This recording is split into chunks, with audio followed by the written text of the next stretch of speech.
Muy buenas amigos, en este nuevo video vamos a escuchar un programa grabado, un programa radial de CPN Radio que seguramente les va a agradar. Vamos a colocar esto en la cafetera. Vamos a ver, ahí está, con cuidado. Ya listo. Claro, ya está. Cerramos y ahorita le ponemos play. Esto lo cuadramos bien ahí para enfocar. Y listo, ahorita le ponemos play. Ahí va, play. Empezamos. Dios, ni para que le vayan a pedir los altares. Entonces, también, fíjese que después se inventó el culto a María y el culto a los santos, similar al culto que existía en el paganismo. Ahora, el culto a María es el culto a la diosa madre y al dios hijo de Babilonia. Eso ya viene de la antigüedad. En Babilonia existía el culto a la madre y al dios hijo. Cuando el pueblo de Babilonia fue disperso por el mundo, llevó esa creencia, y así en distintos lugares tuvo distintos nombres, pero el culto es el mismo. Justamente también en el siglo IV, para atraer a los paganos, inventaron el culto a María como Madre de Dios. Entonces, y eso está hasta el día de hoy. Y si uno se pone a pensar, eso no hace mejor a las personas. De ahí es que nosotros hicimos esta investigación de este libro, y ahora vamos a hacer un par de conferencias acá en la ciudad de Lima, pero ya fue presentado en la Argentina, y acá la Biblioteca Nacional del Perú tiene 6 libros de esos que nosotros enviamos en carácter de donación. Ya, perfecto. ¿Y qué hacemos ahora? ¿Nos cambiamos de religión o cómo arreglamos la cosa? No, mire, la cuestión, y está en la propuesta del libro, nosotros decimos que el pueblo de Israel tiene que aceptar a Jesús como el Mesías y enseñar el Evangelio. Uy, pero eso está... Es lo que tiene que hacer. Y la Iglesia Católica tiene que sacar la idolatría de la Iglesia y enseñar el Evangelio. Y ahí la cuestión está terminada. Uf, pero eso está más difícil. Bueno, pero... Que los judíos acepten que se equivocaron y no vieron a Jesús como el Mesías. Pero hay un problema. Porque ellos siguen esperando, ¿no? Claro, los judíos siguen esperando a su Mesías. Pero bueno, es el camino, porque el hecho de ir a los altares a pedir no hace mejor a las personas.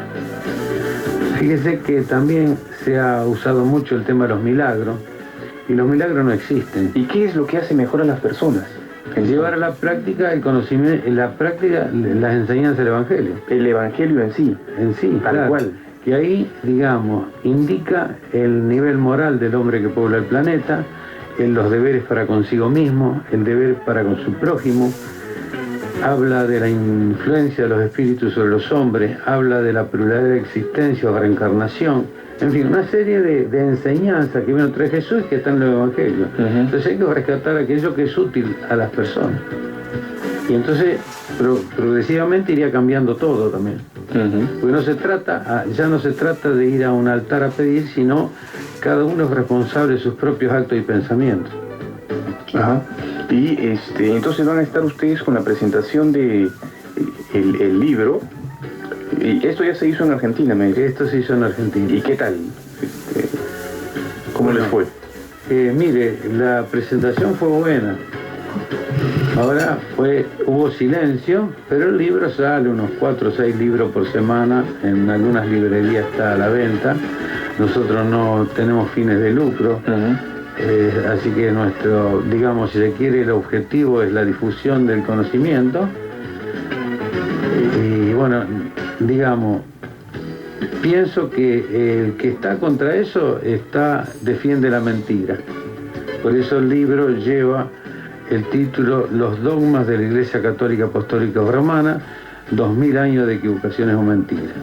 Acá hay una pregunta por celular, dice, ¿solo hay 10 mandamientos? Nuestro amigo Adrián pregunta. Bueno, uno tiene que ajustarse a lo que está escrito, ¿no es cierto? Nosotros no vamos a poner ni más ni menos, pero el hombre tiene la ley natural grabada en su conciencia, que le indica a cada paso lo que debe hacer o no. Quiere decir que esa ley natural es la ley de Dios y es intransgredible. Por lo tanto, si uno se guiara por lo que tiene grabado en la conciencia, seguramente no se equivocaría. Las cosas nos irían mejor. Claro. Dice también Miguel, ¿dónde se puede adquirir el libro?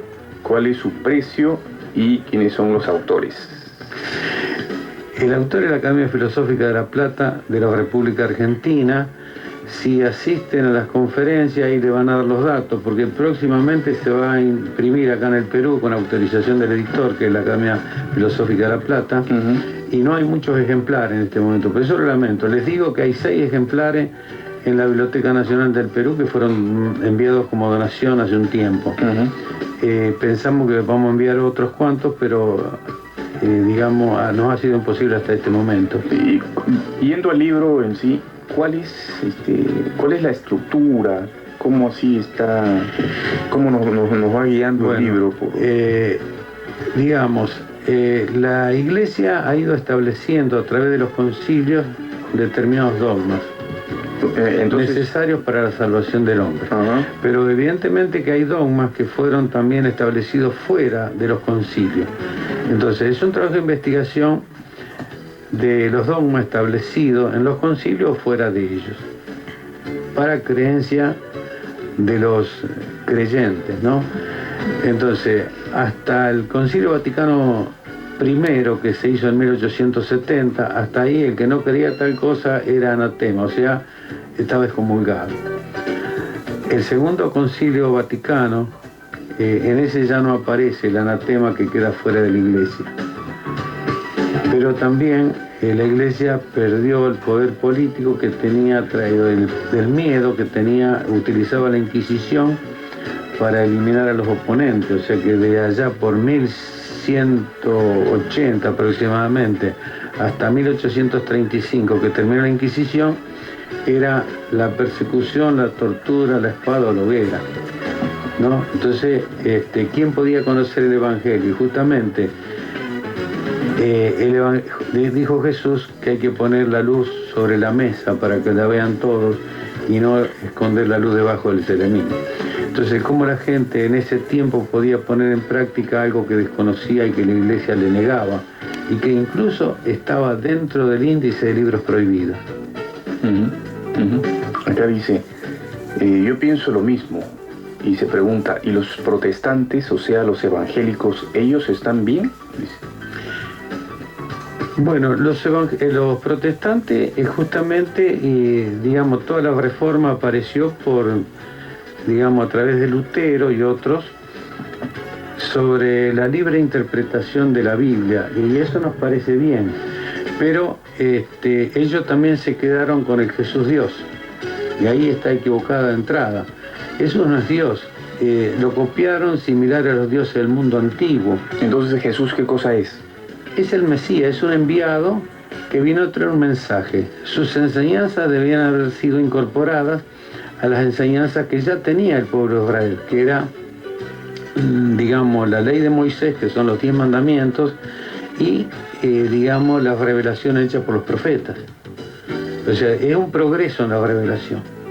Pero bueno, no fue tomado así, y si lo fue tomado así, fue desvirtuado, porque se creó una iglesia con un montón de dogmas necesarios para la salvación, y así se fue desvirtuando el sentido de sus enseñanzas. Si Jesús no es Dios, ¿no resucitó de entre los muertos? ¿O cómo es la figura ahí? Lo que pasa es que los dioses del mundo antiguo, todos resucitaban de entre los muertos y del infierno, y eran dadores y curadores, en todo el ámbito de lo que es ahora hoy Irak, que antes era Babilonia, Persia, Palestina. Es decir, había una infinidad de dioses que nacieron el 25 de diciembre de una madre virgen, su madre era perpetuamente virgen, eran dadores de luz, curadores, eran características similares. Entonces, cuando vino Jesús, ¿qué hicieron para separarse de los judíos? Hicieron un Dios igual a los dioses del mundo antiguo. Y esa, digamos, es una gran equivocación, pues se desvirtuó el sentido que se tiene del Creador. Dios es la inteligencia suprema, causa primera de todas las cosas y no puede tener cuerpo. Entonces, no resucitó. O ese también es otro dogma. Y eso es otro dogma. Porque, digamos, nosotros investigamos también los evangelios. Y dentro de los evangelios había como 40 evangelios o más. Ahí en el libro está la lista de los evangelios, algunos de ellos declarados apócrifos. Claro. Entonces, dentro de, digamos, de lo que la iglesia eligió, también esos, aparte del Evangelio de Juan, donde aparece a primera vista, o sea que el verbo se hizo carne, que Dios tomó cuerpo, es la única parte donde dice eso, y la iglesia tomó eso como que Jesús es Dios. Y a partir de ahí se fue creando toda la estructura monárquica de la iglesia, y además se fueron creando los dogmas necesarios para la salvación, según la iglesia. Dice, más fácil es que Perú vaya al mundial a que los judíos admitan que se equivocaron. A ver, ¿hay alguna relación entre la religión y los conflictos de guerra actuales en Israel? Mire, no necesariamente, porque en definitiva el hombre, digamos, el hombre tiene dos herencias, una que es física, que le transmiten sus padres y abuelos, y la otra herencia, que es la espiritual, que es la que uno trae a través de las sucesivas vidas anteriores, que es intelectual o moral. O sea que no es más puro la sangre, el color de los ojos, ni la piel. En definitiva somos todos hermanos. Es, digamos, para nuestro pensar es una guerra inútil, lo mismo que todas las guerras que existen en el mundo. Deberíamos buscar de progresar moralmente de tal forma de, digamos, de vivir como hermanos y no, digamos, ayudándonos y no para destruirnos o causar daño inútil. Porque si se pone a pensar, nadie se llevó nada a la tumba nunca. Dice, están preocupados por acá por el apocalipsis y preguntan si eso existe o es también un invento. Están preocupados porque se vaya a acabar el mundo. No, es un invento también. Es un invento. Mire, le digo, ¿cómo ser? Los evangelios que... están los evangelios sinópticos, que es el evangelio de Mateo, Marco y Lucas. Y por otro lado está el de Juan. Los sinópticos son los que más o menos tienen algunas cosas rescatables, bastante. Y dentro de eso, a pesar de eso, está el tema de que Jesús nació por obra del Espíritu Santo. Bueno, y ese es un cuento tomado del mundo antiguo. Entonces, ahí también fue manipulado. Entonces, ¿qué certeza se puede tener de todo lo demás contenido del Evangelio? Cuando se fue, digamos, lo fueron modificando en función de la dirección que le querían dar a la iglesia. Además, ellos lo tuvieron oculto durante muchos siglos en el Vaticano y también lo modificaron a su gusto. Hasta por ahí 1593, algo así. Entonces, ¿qué certeza se puede tener de que los hechos fueron históricos como acontecieron? Es todo relativo, por eso hay que rescatar aquellas cosas que llevan al hombre a actuar bien en cumplimiento de la ley natural grabada en su conciencia y descartar aquellas otras cosas que a lo mejor son incomprensibles y que no hacen mejor a las personas. A ver, acá dice... hola Miguel, saludos, felicitaciones por el programa y está bueno el tema. Hay que darle un libro al cardenal Landázuri, dice, para que tenga más criterio. El profe, estás perdido. El cardenal Landázuri, no te pases, pues. Estás bien perdidito, ¿eh? El cardenal ahora no es Landázuri. No, ¿qué hace, profe? Investiga primero quién es el prelado de la iglesia actualmente. El cardenal Cipriani, ¿ya? Pobre, lo está metiendo al cardenal Landázuri cuando ya seguramente está, como decimos los católicos, gozando de la presencia de Dios. Y la Trinidad, dice, Dios Padre, Dios Hijo y Dios Espíritu Santo, pregunta. Bueno, eso es otro invento que copiaron del paganismo, viene de la antigüedad, o sea, es anterior a la época de Jesús. Como ser, en Babilonia había trinidades astrales y otras trinidades. En Egipto la Trinidad era Padre, Madre, Hijo. Es muy anterior a la época de Jesús, o sea, por lo menos más de 1000 años antes de Jesús. En la India había otra Trinidad que se llamaba Brahma, Vishnu y Shiva, o sea, eran 3 integrantes de una Trinidad. O sea que las Trinidades ya existían. Cuando la Iglesia tuvo que hacer a Jesús Dios, lo hizo también integrante de una Trinidad y lo copió de las Trinidades del mundo antiguo. O sea que originalmente no tiene nada. Y la cruz también viene de la prehistoria. O sea, la tomaron de las costumbres de los pueblos, pero viene de la prehistoria. No es propia del cristianismo. Y ya otros dioses del mundo antiguo también habían sido clavados en la cruz. A ver, Miguel, por favor, pregunta qué opina de la teosofía y la gnosis. La gnosis, ¿conoce la teosofía? ¿Y qué, la teosofía es o teología? No, teosofía. ¿Sí? Y la gnosis. Bueno, mire, todo lo que conduce al bien, pero realmente al bien, es útil. Todo aquello que distrae al hombre y no conduce al bien, no sirve. Entonces, en definitiva, cualquier sistema, ya sea filosófico, ya sea religioso, que conduzca al bien, pero realmente al bien, sin crear una dependencia, yo pienso que es útil. El problema de esto que estamos hablando es que crearon la dependencia del hombre hacia la iglesia y el sacerdote. Y fíjese que también establecieron que es quien, hay decretos papales, están en el libro, donde es el sacerdote quien reza para el perdón de sus pecados, o han hecho a los santos intermediarios entre Dios y el hombre. El hombre no necesita gestores, es el artífice de su felicidad o su desdicha. Lleva siempre la ineludible responsabilidad de sus actos y pensamientos.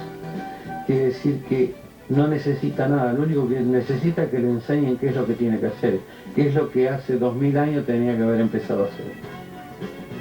Dice, todo lo que ha dicho no es nada nuevo, ya que también está escrito en el Código Da Vinci y otros libros anteriores al suyo. Adrián, ¿ha leído el Código Da Vinci? Sí, pero el Código Da Vinci es más bien una novela y el motivo que la Iglesia tiene para oponerse es que al hacerlo Dios, ¿cómo Dios va a tener familia, va a tener novia? Entonces, eso es un cuestionamiento. El Código Da Vinci dice algunas cosas, pero no dice todo el contenido de ese libro. A ver, ¿conoce el libro de Urantia? Urantia. Sí. Dice acá. ¿Qué cosa es el libro de Urantia? Urantia es una organización internacional que es de Estados Unidos. Nosotros tomamos algunas cosas de ese libro, más que nada, cuando buscamos el dogma del bautismo, a ver de dónde lo habían sacado. Después nos enteramos de que hace 4500 años ya había bautismo en Babilonia, ¿no? Pero de todas maneras nos fue útil en el sentido, el único punto fue sacar de qué hacía Juan el Bautista, si pertenecía a la orden de los Esenios o bien era de un grupo de pastores independientes. Así quedó en el libro nuestro, porque nosotros no nos dedicamos a la historia, sino a los dogmas en sí, aquello que la Iglesia dice necesarios para la salvación. Dice, disculpa Miguel, me soplaron mal, tiene razón. Claro, pues el cardenal Landázuri ya fallecido hace muchos años. Pregunta, dice, sobre el Evangelio de Judas. ¿Ha visto todo el alboroto que se ha creado por el Evangelio de Judas? Mire, cualquier evangelio... ¿Dónde ingresa, dice? Sí, cualquier evangelio que aparezca de cualquier época que se tome es dudoso. Porque, fíjese otra cosa, los evangelios circularon como 30 o 40 años tras la muerte de Jesús como palabra hablada. ¿Qué testimonio humano después de 30 o 40 años, cuando no hay imprenta, cuando no hay taquigrafía, cuando no hay máquina de escribir, o cuando los sistemas de escritura son escasos, no está sujeto a equivocaciones. Entonces, después de 30 o 40 años se empezaron a poner por escrito, y eso variaba según cada iglesia y cada doctor. Entonces, no hay ninguna certeza de que los evangelios sean auténticos, unos más auténticos que otros. Claro, puede tener muchas equivocaciones. Porque cualquiera. para copiar los mismos evangelios se escribían nuevamente, ¿no? Se escribía al lado, entonces después cuando volvían a copiar, hasta copiaban lo que ponían al costado. Y así hacían concordancia de los evangelios. Muy bien, vamos a irnos a una pausa y regresamos para ver dónde va a ser la conferencia y cómo es el acceso para nuestros amigos que estén interesados en este tema. Pausa y venimos, Ricardo. A ver si... Ricardito, pausa, vamos a la pausa y ya regresamos. Y ¿dónde lo van a presentar? ¿Cuándo va a ser la presentación del libro? Bueno, hay dos conferencias que vamos a realizar con respecto a este tema. Uno el viernes 4 de agosto a las 6:30 de la tarde en la Casa de la Cultura de la Municipalidad de Lince, en Avenida Militar número 1966. Y otra el lunes 7 de agosto a las 7 de la tarde en la Asociación de Oficiales de la FAP, en el Paseo de la República 6364 de Miraflores. Ambas son de entrada libre y gratuita. Ah, perfecto. Entonces puede ir el público. Supongo que habrá una cantidad, ¿no? Una cantidad de público que pueda ingresar, ¿no? Así que vayan temprano, ¿no? Que vayan temprano para ver.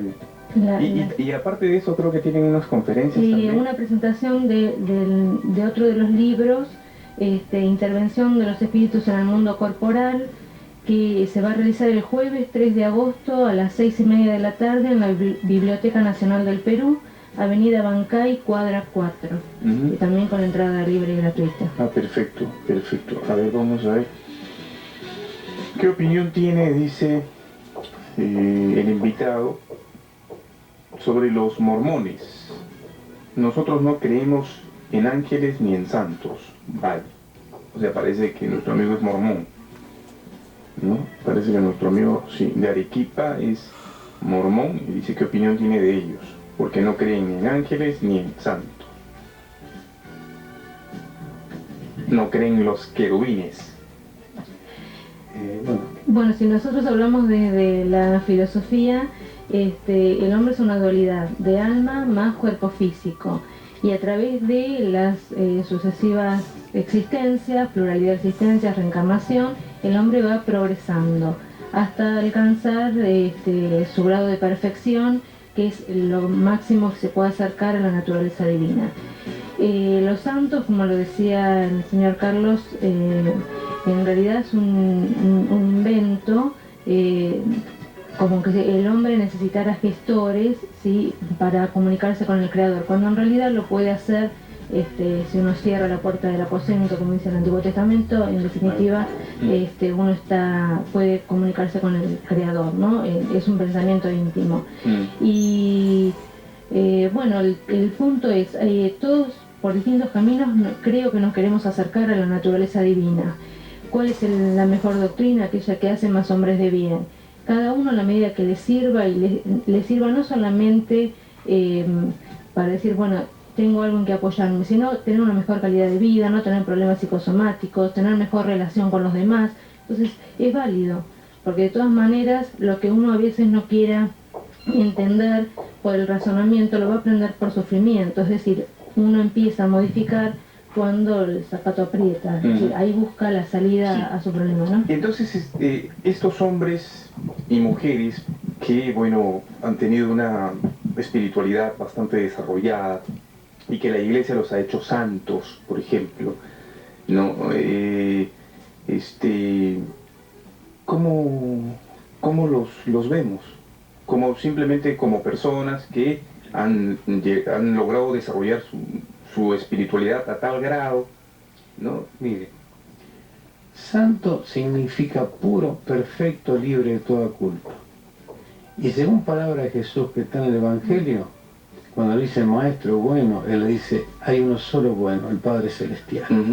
Y decir que la palabra es santo no es aplicable al hombre que puebla el planeta, por empezar. Entonces estamos condenados a no poder llegar a ser... Sí, no quiere decir que no vamos a llegar a través de las sucesivas vidas, pero no en este momento. Fíjese cuando habla, dice, de los nacidos de mujer no hubo uno mayor que Juan el Bautista. Está hablando que el más elevado moralmente en el planeta era Juan el Bautista. Pero bueno, la Iglesia empezó a ser santos aquellos que eran los la gente que era perseguida por el imperio, que eran los mártires. Los ¿no? mártires. Bueno, Sí. entonces empezó a ser, digamos, santos los mártires. Después comenzaron los otros mártires, después hubo un conflicto, y el segundo concilio de Nicea, ahí se estableció, digamos, la veneración de los santos, también de la llamada Madre de Dios, y también de la cruz, y también de las reliquias. Entonces, eso, digamos, no existía en la época de Jesús. Entonces, ¿por qué una creación nueva a lo que no tiene que ver con la enseñanza del Evangelio? Entonces, así se fue desvirtuando la enseñanza. Entonces, el hombre, se ha creado la tendencia del hombre hacia la iglesia y hacia el sacerdote, y lo han convertido en un pordiosero espiritual, que va a la iglesia a pedir solución a sus problemas cuando la solución está dentro del mismo. Entonces también después empezaron a aparecer los llamados milagros, que los milagros no existen, porque un milagro supone la derogación de una ley de la naturaleza. Entonces las leyes divinas no serían inmutables, estarían sujetas a cambio. Y toda desigualdad entre uno y otro sería un privilegio, y todo privilegio una injusticia. Entonces, ¿dónde estaría la justicia divina si los milagros existiesen en beneficio de alguien? Pero eso hay una serie de consideraciones, está todo en el libro eso, ¿no? A ver, dice, entonces Dios existe. Y dígame, ¿Jesús es hijo de Dios o de José? Le vuelvo a decir, todos somos hijos de Dios, Jesús también, con la diferencia que Jesús era un ser más evolucionado que tenía el mérito de su obra. O sea que el hombre, en cualquier lugar que se encuentre en la escala espiritual, muestra el mérito o el demérito de su obra. Ahora, hoy yo dije que los padres transmiten a sus hijos solamente digamos, el cuerpo. Pero la herencia espiritual es la que el hombre trae, intelectual o moral, y en base a esa herencia espiritual amolda el cuerpo de acuerdo a su necesidad y a la manifestación de sus tendencias. O sea que uno como alma, como espíritu, es el arquitecto de su propio cuerpo físico. O sea que el cuerpo, lo único que tiene, que dan los padres, es, si se quiere, la vestimenta del espíritu, del alma, el instrumento de progreso. Entonces, desde ese punto de vista, poco importa si es de José o de quién es el padre. El problema de la iglesia es que al hacerlo Dios, ahí viene un montón de conflictos y cosas que lo tuvieron que hacer nacido a través del Espíritu Santo. Ya digamos, el Dios Krishna, que vivió 1400 años antes de Jesús, nació igual que Jesús. Nació de una virgen, fertilizada por una divinidad. El mismo Buda también, creo. Claro, Buda también. También, Buda sí, está en el libro, un elefante blanco que fertilizó a su madre. Fíjese que era costumbre, por lo menos esos relatos, que el hijo nacía por lugares no habituales, por el pecho, por la espalda, quedando la madre perpetuamente virgen. Bueno, la Virgen María, llamada Virgen María, también es perpetuamente virgen. A ver, saludos, Miguel dice, soy Pedro. Quisiera consultar por qué debo creer en los conceptos que expone el invitado ahí presente y no en lo que dicen otras personas. ¿Cómo sustenta lo que dice? Bueno, uno tiene libertad de aceptar o no las cosas, pero cuando uno va demostrando a través de hechos históricos que pueden perfectamente controlarse, uno se da cuenta de que de algún lado sacaron eso, y lo sacaron justamente de la antigüedad. Pero el motivo fue separarse de la iglesia judía y crear una nueva iglesia. Y hacer un nuevo Dios, integrante de una Trinidad, nacido de una madre virgen, igual que los dioses del mundo antiguo. Y después también se agregó el culto a la madre, similar a la diosa madre Babilonia, que ya venía de muchos siglos antes y que en distintos pueblos tenía distintos nombres. Y eso, digamos, figura incluso hasta en el Antiguo Testamento. Ustedes van a encontrar el nombre de Astarte, que era la diosa madre de Babilonia. Bueno, después fue la Virgen María. Es el mismo culto a la diosa madre y al Dios Hijo. Por eso hay que investigar, porque si no uno acepta, digamos, a ciegas lo mismo, lo verdadero que lo equivocado. Entonces uno debe investigar. Entonces cuando investiga no tiene por qué aceptar lo que uno dice, pero si él investiga, a la larga va a terminar aceptándolo. ¿Qué diferencia hay entre el cristianismo de Occidente y el de Oriente? Esto nace en el medioevo. No sé si es pregunta o es una afirmación. Mire, no hay grandes diferencias porque, digamos, uno tal vez un poco menos equivocado que el otro, con algunas diferencias, ¿no es cierto? Digamos, en algunos lugares, digamos, en Oriente a los sacerdotes se les permitía casarse, en fin, en algunas partes, entonces no hay grandes diferencias. El problema de que nosotros estamos hablando es la base, o sea, la figura de Jesús Dios. Dios no puede tener cuerpo humano. Si usted abre la ventana y se asoma afuera, ve el universo, eso responde a una causa, que es la inteligencia suprema causa primera de todas las cosas, que es Dios. Entonces, Dios no puede tener cuerpo humano. Eso era válido para hace 2000 años, cuando, digamos, los paganos le atribuían dioses a todos los agentes de la naturaleza. Por eso tenían entre diosas y dioses, según los autores, entre 5 algunos, otros 7.000 y otros 8.000 diosas y dioses. Era tan grande que es casi imposible tener la lista de todos, ¿no? A ver, lo que no entiendo, dice, es que la Biblia dice que Jesús desciende por vía paterna de David. ¿Y la virginidad de María?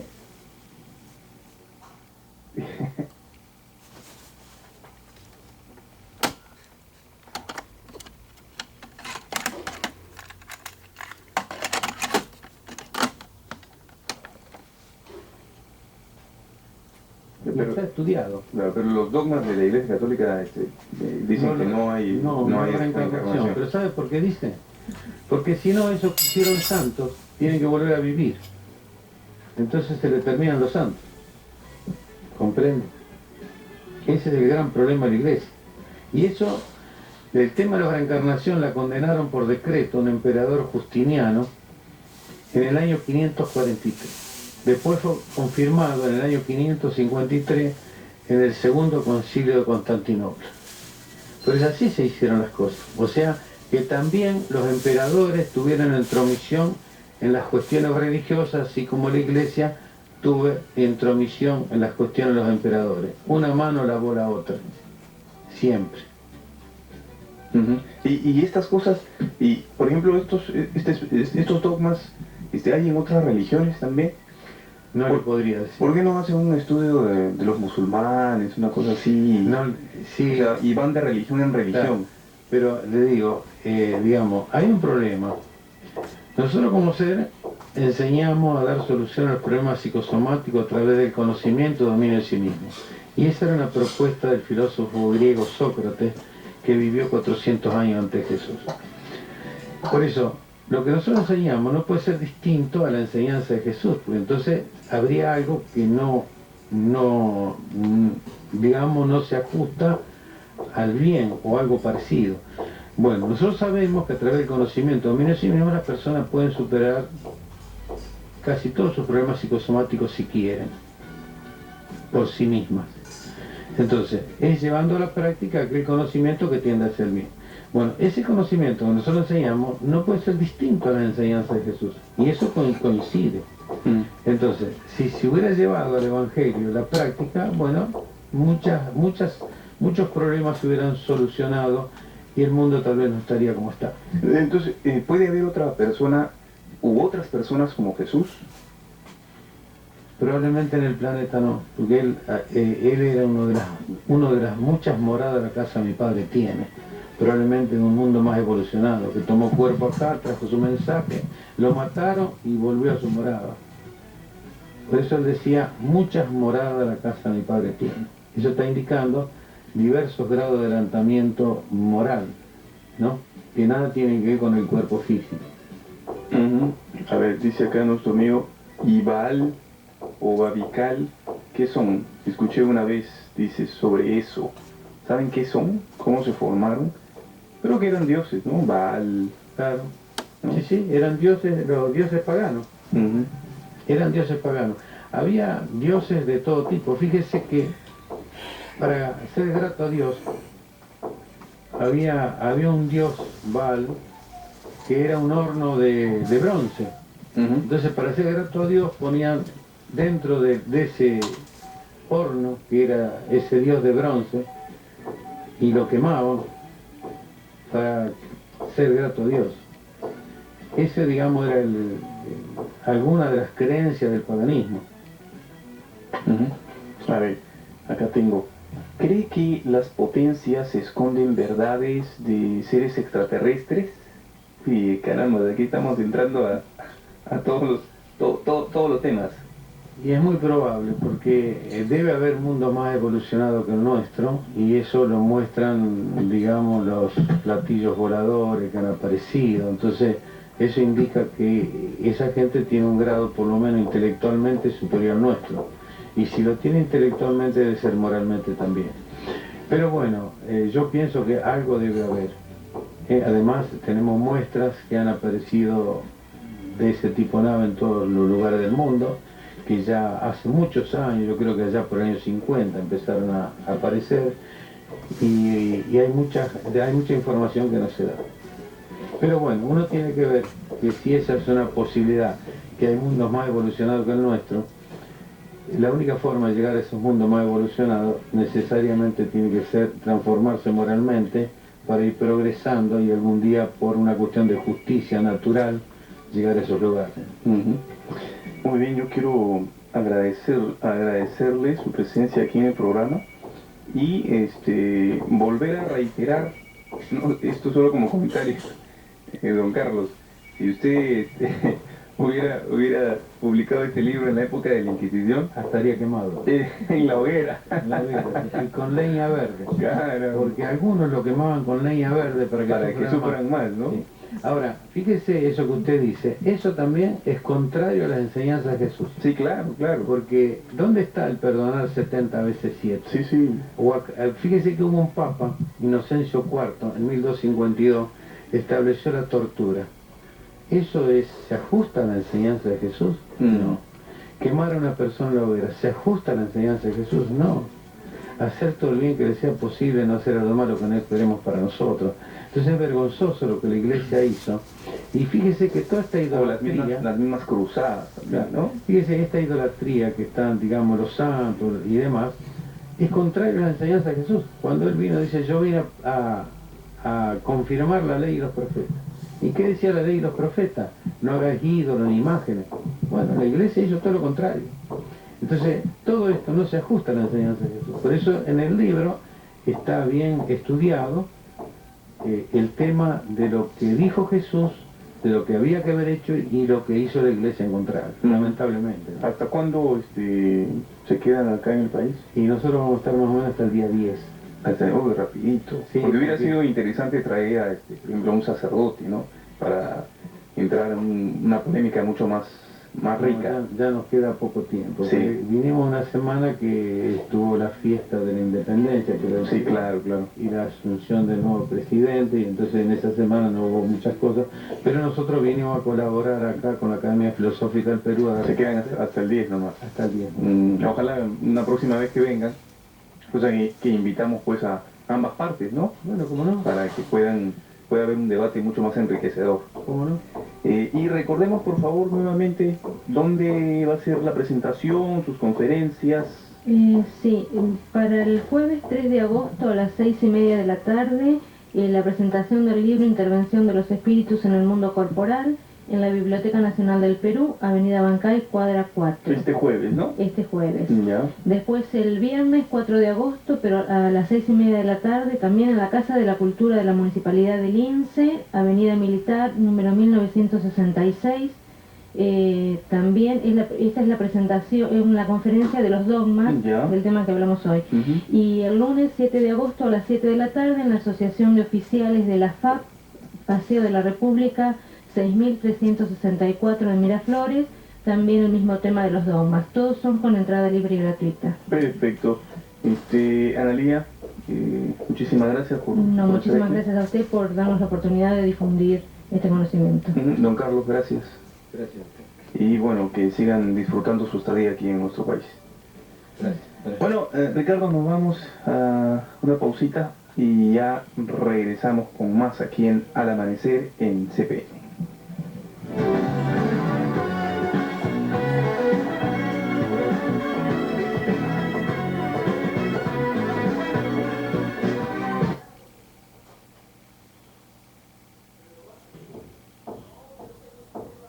Que se crece la comprensión del fenómeno, tanto más desaparece el deseo hasta que llega un día de gran liberación, en el cual el exceso deja de obsesionarte.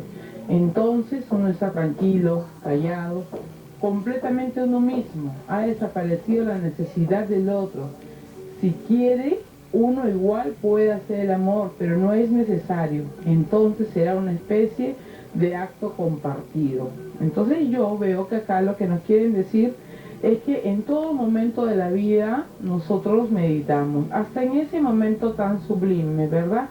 Porque nos olvidamos un poco de nosotros mismos, o cuando estamos limpiando la casa podemos sacarle jugo, porque podemos entrar en un acto, digamos, robótico, ¿no? Donde podemos salir de nosotros mismos y dejar de pensar en lo que estamos haciendo y tratar de mantenernos en una especie de alerta sobrenatural sobre nosotros mismos, encontrarle el gusto a cualquier acción que estemos haciendo durante el día, si es que estás en tu casa y cuando estás haciendo las cosas, si es que estás trabajando, y siempre es posible encontrar un momento. La próxima semana les voy a contar que hasta el baile es una meditación, hasta el cantar es una meditación, hasta estar en una oficina se puede meditar. Hay diferentes maneras de hacerlo. Y es muy importante porque esto nos ayuda a revivir. En el segundo...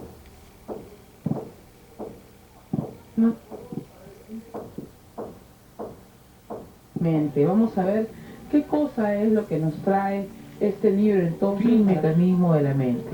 Es el mecanismo más útil del mundo.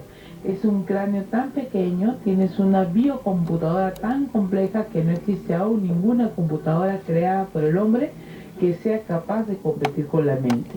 Los científicos dicen que el cerebro de un solo hombre podría albergar todas las bibliotecas del mundo y aún quedaría algo más de espacio. Y estás usándola permanentemente, para nada, innecesariamente. Te has olvidado de cómo apagarla, queda encendida durante 70 u 80 años, funcionando y funcionando, y se fatiga. Por eso la gente pierde inteligencia, por la sencilla razón de que están muy cansados. Si la mente pudiera descansar un poco, si pudieras dejarla tranquila durante unas horas por día, si de vez en cuando le dieras un descanso a tu mente, ella rejuvenecería, se volvería más inteligente, más eficiente, más capacitada.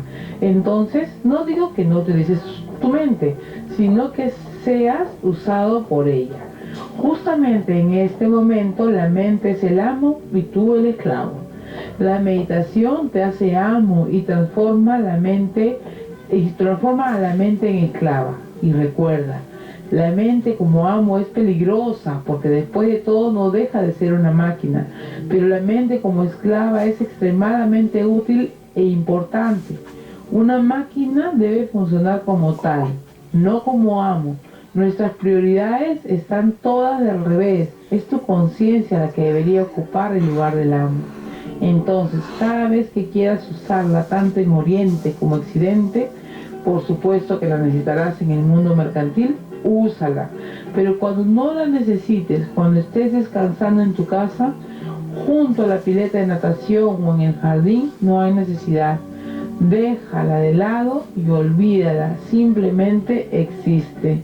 Cuánta razón, ¿no? Si vemos que las máquinas, toda aquella máquina necesita un momento de descanso, ¿por qué no nuestro cuerpo, más aún nuestra mente? A veces, hasta cuando vamos a dormir, estamos pensando, no sé si a ustedes les habrá pasado, pero a mí me pasa con mucha frecuencia, que cuando estoy involucrada en un proyecto, hasta cuando me voy a dormir estoy pensando en cómo lo puedo hacer, cómo lo puedo mejorar, cómo sería eso, como seguramente muchos de ustedes cuando estás en el trabajo, llegas a tu casa, sueñas con el trabajo, ¿verdad? Pero deberíamos encontrar una forma, un tiempo para hacer descansar nuestra mente. Para terminar con este tema, que tantos aspectos de la meditación, les contaré que la meditación es vivir alegremente. La vida carece de propósito. No te sobresaltes, toda la idea de propósito es errónea. Surge de la codicia. La vida es mera alegría, festividad, diversión, carcajada. Carece de propósito alguno.